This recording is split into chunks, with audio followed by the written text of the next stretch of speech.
Okay, I just unmuted my mic. I really hope that it wasn't like, okay, I'm gonna like hope that everything audio-wise is working out and everyone can hear me right now. Okay. Anyway, welcome back to the GSMC Hoops and Heels Women's Sports Podcast, brought to you by the GSMC Sports Network. We just got done talking about the Esport International, and now we're going to do a little preview of the U.S. Gymnastics Olympic Trials. This is the best time of the year. I honestly feel like sometimes the Olympic trials are more exciting than the Olympics because you like know a lot of the people that are competing, and like there's so many like great contenders, and like I don't know. Sometimes, like the track and field ones especially, I'm like, oh my gosh, like so many of these student athletes, I'm like praying that they make it. Yeah, so anyway, we're now going to do a little preview of the Gymnastics Olympic Trials, and it starts tomorrow and it ends on Sunday, June 30th. The trials will be held at the Target Center in Minneapolis. On Monday, there was a press conference that discussed this event. Those who spoke at Monday's event included Li Li Leung, the president and CEO of USA Gymnastics, and Wendy Blackshaw, the president and CEO of Minnesota Sports and Events. Governor Tim Walz, Senator Abby Klobuchar, and Minneapolis' Mayor Jacob Frey also spoke, and there will be over 6,000 gymnasts taking part in the trials, according to Blackshaw. A star-studded field, including 3 Olympic gold medalists in Simone Biles, Suni Lee, and Jade Carey, headlined the 2024 U.S. Gymnastics Olympic Team Trials. A selection committee, which includes 2008 Olympic silver medalists Alicia Sacramone, Tatiana Perskay, and Jessie Dizel, will select the remaining 4 team members, as well as 2 traveling and 2 non-traveling replacement athletes or alternates. For this preview, we are going to discuss a couple people to watch at the trials. So let's start with the obviously and absolutely iconic Simone Biles. Now, I am going to say one thing. I have been seeing a lot of news articles talking about like predictions for who they're going to pick for Simone Biles' team, like, or things that are like Simone Biles and the rest of the Olympian, like, you know what I'm saying? Like, it's all Simone Biles' team. It's who's going to go with Simone Biles. Obviously, everyone knows Simone Biles is going to make the Olympic team. Like, that's obvious. But I don't know. I just feel like not enough credit is being given to other gymnasts. And it's so frustrating because as someone who literally went to the Xfinity World Championships and watched all of them, I'm literally like in awe with all of them. So I don't know. It just like is hard to like see that everyone's just like it's Simone Biles' team and everyone else is just there. Like things like that. I don't know. But I do get it because it's Simone Biles. Her level of difficulty is absolutely insane. And also, she kind of like is obviously going to be picked for the team. So, and she's like the best Olympian out there in gymnastics. Okay, so without a doubt, I do think she's going to finish in first. She literally came in first in every single event at the Xfinity U.S. Gymnastics Championships, and she took first in the all-around, obviously. She is one of the most decorated gymnasts, and her list of awards are extensive, but basically, I feel like I don't have to do much explaining for this. She just has that level of difficulty that is so much higher than everyone else's. It's obvious. She's going to be on the team. We know it. If she started the team, that would be literally insane. I don't even think that's not even no, that's not realistic. That could never happen. She's on the team unless she was injured, but oh my gosh, knock on wood. Please don't get injured, Simone Biles. I love you. Now let's turn our attention to Sky Blakely, who grabbed the runner-up spot at the Xfinity Championships. Her performance was truly captivating, marked by her artistry and the elegant, fluid moments and movements and artistic-y like scorpions and things like that. Like, does that make sense? Like the dancing movements, if that, like, it's not just all flips and stuff. It's also dancing that she can do. That's really artistic. So however, she does need to fine-tune some smaller details in her floor exercise that to secure a top 3 finish consistently. Staying within the balance is crucial, as stepping out cost her valuable points at the Xfinity Championships. Although Blakely has yet to make her Olympic debut, having participated in the 2020 trials without securing a spot, I believe this could be her breakthrough year. She has demonstrated significant growth and potential throughout her junior and senior gymnastics career, showcasing her skills on both national and international stages. I'm really rooting for her to earn her place on the team this time around. Shifting focus to Jade Carey, her performance at the Xfinity Championships was solid, though not her strongest showing, with a 7th place finish. While impressive, it's clear that she has room to ramp up the complexity of her routines, particularly on the bars. As the Olympic trials approach, it will be crucial to see if she opts to elevate the difficulty levels of her routines, a move that could significantly enhance her appeal to the selection committee. Higher difficulty scores not only boost overall points, but also demonstrate an athlete's competitiveness at elite levels. Given her previous success, including a gold medal on the floor exercise at the 2020 Olympics, I have high hopes for Carey. Her experience and proven track record on the international stage make her a strong candidate for this year's Olympic team. I'm eager to see her push her boundaries and hopefully secure her spot once again. I'm going to take a quick break because I want to answer this question. Did you play sports? I did. That was the kind of kid I was. I also am a theater kid at the same time.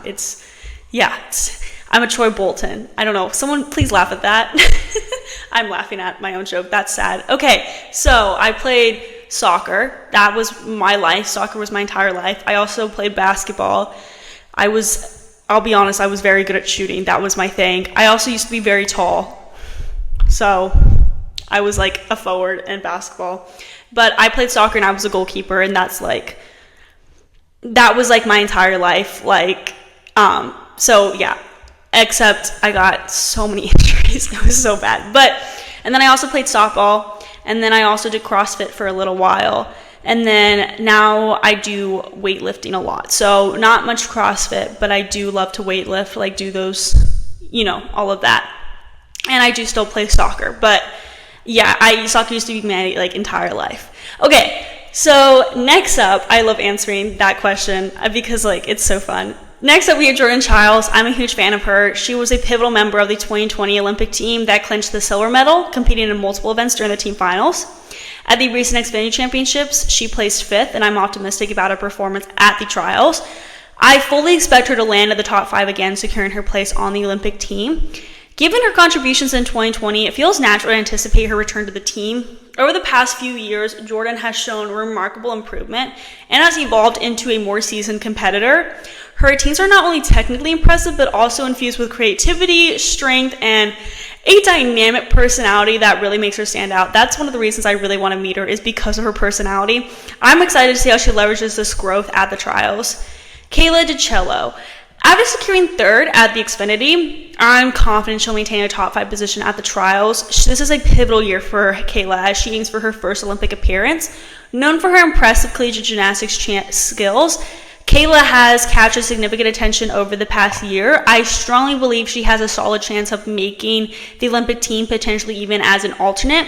DiCello excels on the bars, although she did encounter a setback during her routine on the second day, which led to a substantial score deduction. Despite this, her ability to secure 3rd place overall speaks volumes about her resilience and skill level. It's clear that Kayla has the tenacity and talent to turn challenges into triumphs, and I'm eager to see her perform under the intense pressure of the trials. Let's talk about Shalise Jones. Recently, she opted out of competing at the Xfinity Championship and instead directly petitioned for the trials. At the Core Hydration Classic, though, which was a really long time ago, it was a little bit more than a month ago, I believe, Jones proved to be a formidable competitor, finishing 2nd in the all-around and clinching 1st place on the uneven bars, positioning herself as one of the team's USA top gymnasts, just behind Simone Biles. However, a shoulder injury prevented her participation at the Xfinity Championships, which cast some uncertainty about her readiness for the upcoming trials. Given the limited time for recovery that she's had, it is concerning whether she can perform at her usual best under the pressures of the trials. Injuries like hers are challenging, especially when there isn't much time to heal, and she might have to compete while still managing the issue. Without the injury, there's no doubt that Shalise Jones would be a top contender for the Olympic team. However, given her current situation and the fact that there aren't many updates on her injury, so I don't really know how it is at this moment, it's a waiting game to see if she can still overcome this hurdle and still secure her place on the team. Her resilience and previous performances certainly suggest she can, but it will all depend on how well she manages her recovery leading up to the trials, how well she did deal with her recovery before the trials, and how she is looking going into the trials. So now let's discuss Suni Lee. It's almost a given that she will be on the Olympic team again. At the 2020 Olympics, she clinched the gold medal in the individual all-around, becoming the 5th consecutive American woman to secure this title. She also earned a bronze medal on the even bars and contributed significantly to the U.S. team's silver medal in the team event. Given her track record, it would be astonishing if she isn't selected for the team this year, and she's performing just as well, so she really better be on that team. Turning our attention to Jocelyn Robertson, I'm generally so excited about her potential, despite her petite stature. Is that how you say that word, stature? Yeah. Robertson's performances are packed with power, reminiscent of gymnastics legend Shawn Johnson. Like, literally, they are the same person to me. Like, they had the same, like, smile, and, like, when they're, like, performing, I literally feel like it's Shawn Johnson up there. So during the Xfinity Championship, she was phenomenal on the bars, vault, and floor, demonstrating not just agility, but explosive power and creativity that really make her stand out. She finished 10th, a respectable position, though it might not be enough to secure her a definitive spot on the Olympic team this time around. However, her performance, particularly her third-place finish and the all-around at the Winter Cup in 2022, shows she has the chops to be a strong contender, potentially as an alternate. Her dynamic presence and artistic flair would be an asset to Team USA, and I do really hope that she does make the team maybe as an alternate. Okay, Tiana Suminasekara is definitely a gymnast to watch. She secured a 9th place finish at last weekend's event, and her standout performances, particularly on the floor, make her a strong candidate for an alternate spot on the Olympic team. While she didn't compete in the previous Olympics, she trains at the World Champion Center alongside top talents like Simone Biles and Jordan Chiles. This high-caliber training environment has allowed her to hone her skills and adopt techniques that position her as a compelling contender for the team. Suminasekara's performances are marked by her artistry and the elegant lines created by her impressive physical attributes. Her long legs and expressive footwork add a captivating aesthetic to her routines, especially in floor. Her presence could add both dynamicism and diversity to the U.S. team, making her an invaluable asset should the selection committee aim to blend experienced Olympians with fresh talent. Her potential inclusion could indeed enrich the team's overall performance profile on the international stage. Li Li Leung is a standout candidate for this year's Olympic team. She recently placed 8th in the all-around at the Xfinity competition, positioning her well for consideration not only as an alternate, but potentially for the full spot on the team. Earlier this year, she demonstrated her exceptional capabilities by scoring a perfect 10 against LSU and earning the title of SEC Gymnast of the Week, underscoring her readiness for high-level competition. Wong's prowess extends beyond national competitions. Her international experience includes winning a silver medal in the all-around and a bronze on the floor exercise at the 2021 World Championships. She also served as an alternate for the U.S. Olympic team during the Tokyo 2020 Olympics. Given her history as an alternate and her continuous improvement over the past few years, it seems highly probable that she will secure a more prominent role this time around. Her consistent enhancement of skills makes her a strong case for her inclusion in any capacity. With her proven track record and upward trajectory, it would be a significant oversight for Team USA not to include Li Li Leung in their Olympic lineup, like in some way. Lastly, let's highlight a few gymnasts who haven't received much media attention yet. Starting with Zoe Malomo, who just missed the top 10 at the Xfinity US Gymnastics Championships, placing 11th. Zoe excels in vault and bars, showcasing formidable skills in these events. However, her performances on beam and floor are less strong. This could be a concern since the U.S. team, likely including all-rounder Simone Biles, needs gymnasts who can excel particularly on bars and floor. It's uncertain whether Malomo's current skill set will come with the team's need in this cycle. Moving on to Hesley Rivera, who has recently caught my attention with her impressive performances.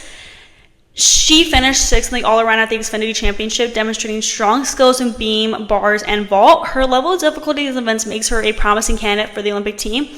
Although she's only 16, her prowess suggests she could serve well as an alternate, bringing fresh talent and perspective to the team. Next, we have Simone Rose, also 16. Simone's youth might preclude her from making the Olympic team this year. Similarly, another young competitor, Dulcie Kaler, finishes beautifully, but she faces a challenge due to her lower level of difficulty and her routines compared to other contenders, likely sidelining her for this Olympic cycle. Evelyn Lowe, who placed, or Evie Lowe, who placed 13th at the Xfinity Championship, has shown great potential. While it may not be her year to join the Olympic team, her trajectory suggests strong possibilities for future competitions, particularly the 2028 Olympics, if she continues to advance her skills. Lastly, Kalai Lincoln is another gymnast who, despite not having prior Olympic experience and remarkable performances in other competitions, may not make the team this year. Her time may come in future cycles as she continues to develop her competitive edge. These athletes, though not in the spotlight now, show significant promise and could play crucial roles in future gymnastics competitions depending on their development and how they leverage their skills in upcoming events. Okay, so we're now going to move on to the next segment where we talk about the PWHL off-season. Before we start, we're going to be taking a little short break, so I will see you guys very soon.